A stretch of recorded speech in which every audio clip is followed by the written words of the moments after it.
एक आदमी जीवन में परेशान क्यों रहता है, हरदम डिप्रेस क्यों रहता है, हरदम टेंशन्स में घुला क्यों रहता है।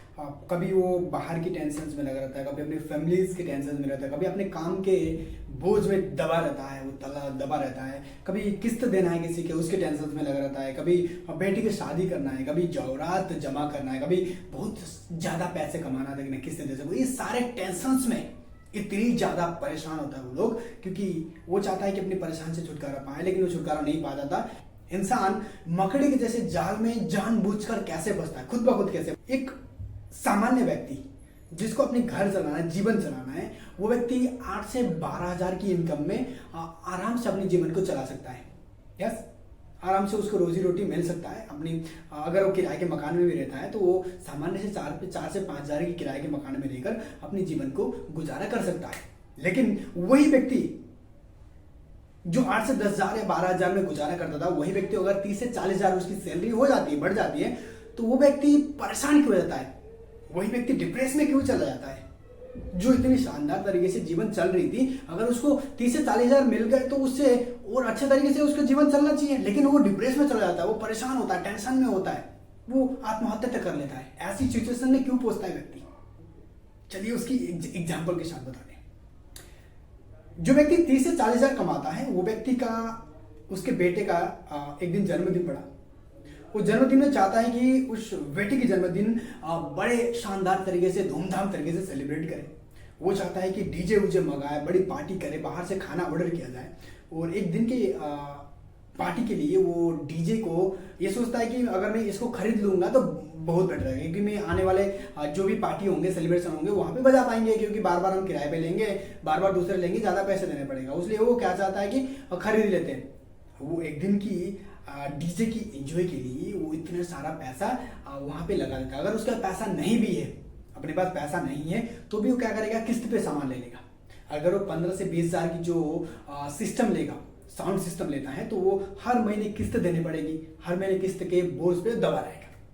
लेकिन वो चाहता तो किसी से मांग के काम चला सकता था, अगर नहीं तो वो किराए पे ले सकता था, किराए पे भी सस्ती पड़ेगी। लेकिन वो ऐसा नहीं किया, क्योंकि वो चाहता कि वो उस जंजाल में फंसना चाहता है, और वो एक दिन की एंजॉय के लिए वो सारे का सारा पैसा वहां पे लगा देता है।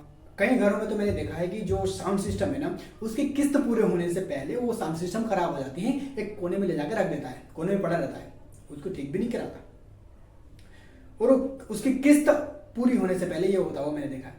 कई घरों में टेलीविजन के साथ अक्सर देखा है मैंने, जो 40 से 50 हज़ार के जो टेलीविजन लोग लेते हैं, उसकी जब कोई खराबी आती है तो उसको ठीक कराने नहीं ले जाते हैं, क्योंकि ठीक कराने में उनको फिर दोबारा से 10 से 15 हज़ार मांग लेता है। डिस्प्ले बदलना है, कुछ बदलना है, तो वहाँ पे ज़्यादा पैसा मांग लेता है। इसकी वजह से वो लोग टीवी को घर पे रख लेते हैं। अगर वो कबाड़े लेने वाला व्यक्ति अगर 500 हज़ार रुपये भी देता है तो उसको नहीं देंगे। वो सोचेंगे कि इस टीवी को मैंने 50 हज़ार में खरीदा था, क्यों मैं उसको दूँ।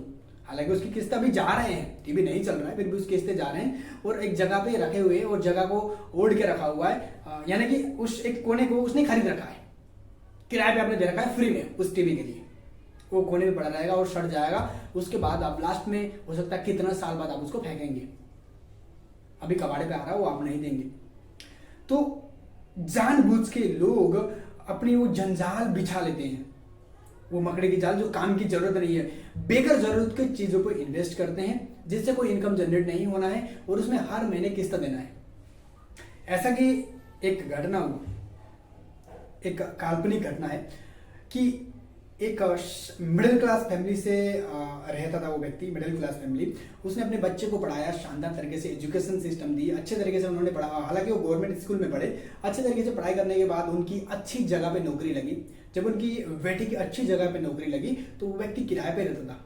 वो सोचा कि उनके बेटे की अच्छी नौकरी लगी, अच्छी सैलरी मिलने लगी, पैकेज सिस्टम हुआ, पैकेज अच्छा मिलने लगा, तो उसने सोचा क्यों ना हम एक बड़ी सोसाइटी में रहे, बड़े जगह पे रहे, जहाँ पे अच्छा दिखावा हो, अच्छे बैठने का शानदार जगह हो, बहुत चीज़ें उसने फैसिलिटी देखने के बाद उसने एक 2 करोड़ की घर चूज करी जहाँ पे वो रहेंगे। अब 2 करोड़ की वो घर पे रहने की इच्छा हुई तो उन्होंने उसको खरीद भी लिया।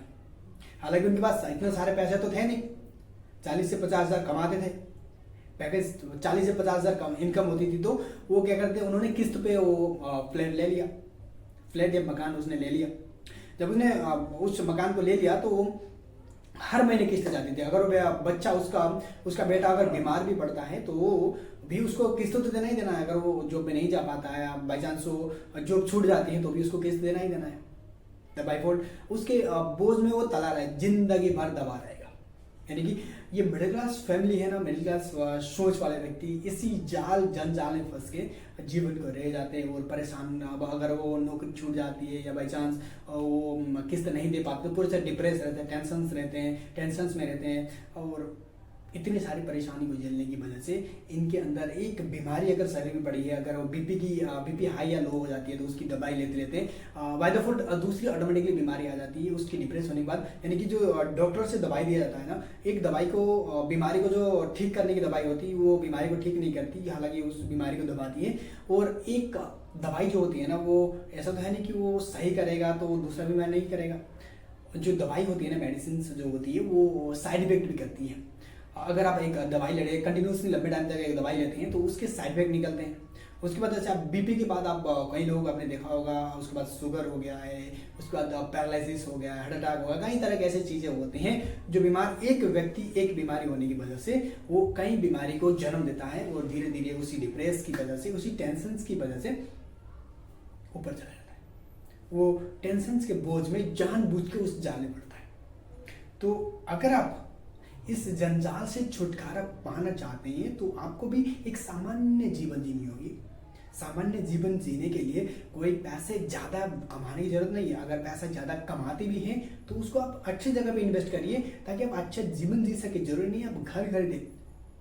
भारत में बहुत ही सस्ते रेटों पे किराए पे आपको घर मिल जाते हैं। अगर आप अमेरिका में रहते हैं तो अमेरिका में किराए पे रहना बहुत महंगा है, घर खरीदना सस्ता है, तो वहाँ पे चल सकता है। लेकिन भारत जैसे कंट्री में बहुत सारे सस्ते लेवल पे आपको घर मिल जाते हैं, वहाँ पे आपको खरीदने की जरूरत नहीं है।